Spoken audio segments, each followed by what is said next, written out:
Hello, this is your daily dose of financial market trends.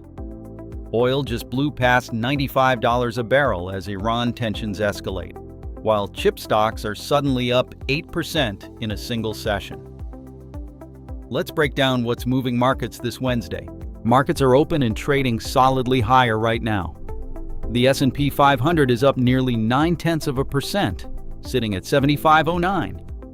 The Nasdaq is showing real strength, currently up 1.3% at 25,837, while the Dow is climbing 0.75% to 52,224.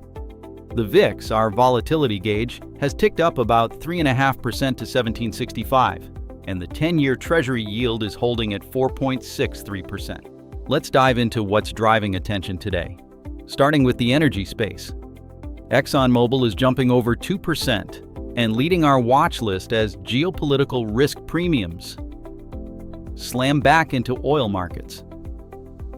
The Trump administration is ramping up confrontational rhetoric toward Iran. And the International Energy Agency just issued fresh warnings about supply disruptions.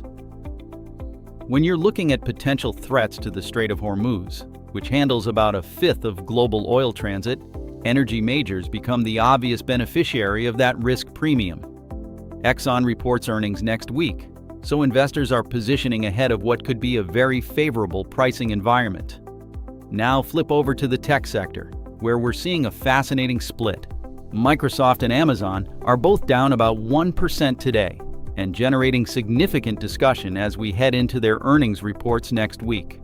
Microsoft reports Wednesday, Amazon on Thursday, and both are facing questions about whether their massive cloud infrastructure spending is going to translate into the AI-driven revenue growth that justifies current valuations. The pressure you're seeing today suggests some investors are taking chips off the table before those numbers hit. Meanwhile, the semiconductor space is having a completely different day. Intel is rocketing up more than 8.5%, and AMD is right there with it, up over 8%. Intel reports earnings tomorrow, which is driving some of the move, but there's clearly broader momentum in the chip sector today that's lifting both names.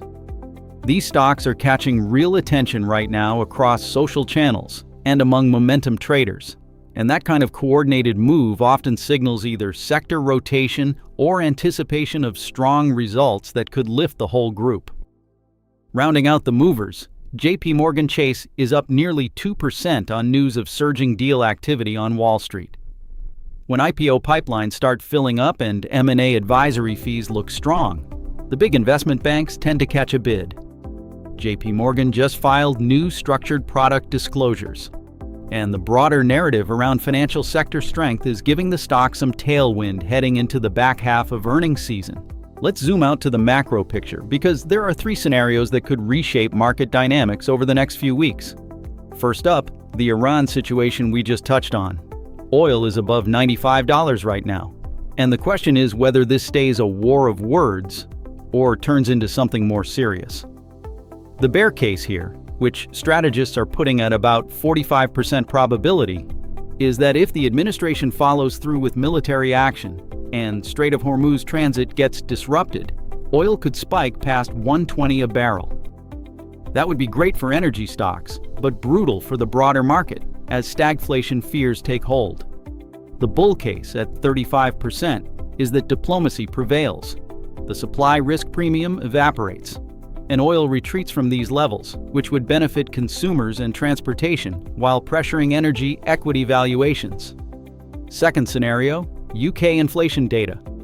Britain just reported inflation falling to 2.6% in June, better than expected, but the Bank of England is being cautious about declaring victory.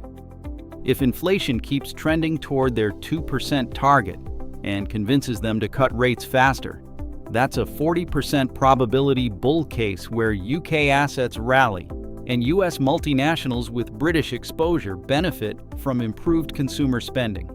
The 50% bear case is that services inflation and wage pressures stay sticky, keeping rates higher for longer, which would pressure UK growth stocks and create currency volatility that spills over into global markets. Third, and this one's a sleeper issue, The Trump administration just announced plans for 100% tariffs on generic drug imports by 2028 to force reshoring of pharmaceutical manufacturing. The 55% bear case is that if this actually happens, generic drug prices double, healthcare inflation accelerates sharply, and the Fed has to stay tighter while consumer purchasing power gets hammered. Domestic pharma manufacturers would benefit, but retaliatory trade measures could hurt exporters. The 30% bull case is that industry lobbying kills or waters down the plan. Healthcare cost fears subside, and we avoid that whole mess. On the earnings front this week, Alphabet reports Tuesday, Tesla also Tuesday, and Intel on Wednesday. All three will give us fresh reads on AI spending, consumer demand, and chip cycle dynamics. Earnings-wise, this is a monster week. Intel reports tomorrow, then we get Microsoft, Meta, and Robinhood on Tuesday, followed by Apple and Amazon on Wednesday. If you're holding any of these, buckle up. So what does all this mean for your portfolio? 5 things worth watching right now.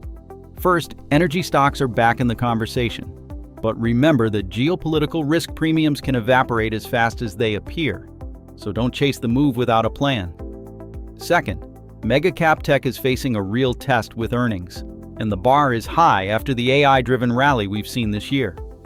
Third, semiconductors are showing relative strength even as some big tech names pull back, which could signal that the market is rotating toward companies actually making the chips, rather than just talking about AI strategy. Fourth, the housing market is giving mixed signals, with rates down and sales up, but inventory building and price growth stalling. So homebuilders and REITs are worth monitoring for signs of which direction this resolves. And fifth, don't sleep on the generic drug tariff story, because if it gains traction, it's a real wild card for healthcare costs and Fed policy in 2027 and beyond. As always, this is educational content, not financial advice. So do your own research before making any investment decisions. That's your Market Digest for Wednesday, July 22nd. We'll be back tomorrow morning with another rundown. Trade safe out there.